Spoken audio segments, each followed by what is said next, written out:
ചൂടായിട്ട് വേണം എണ്ണ ഒഴിക്കാൻ. ചട്ടി ചൂടായിരുന്നു എങ്ങനെ അറിയാമ? തൊട്ട് വെക്കാൻ മതി.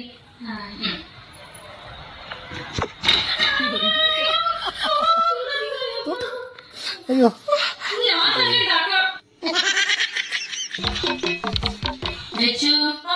മാവ് എവിടെ?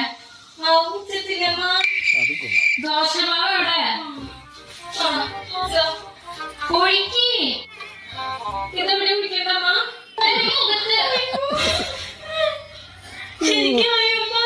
ശരിക്കുമായി എല്ലാം പൊളിച്ചു. നിനക്ക് എന്തെങ്കിലും അറിയോ?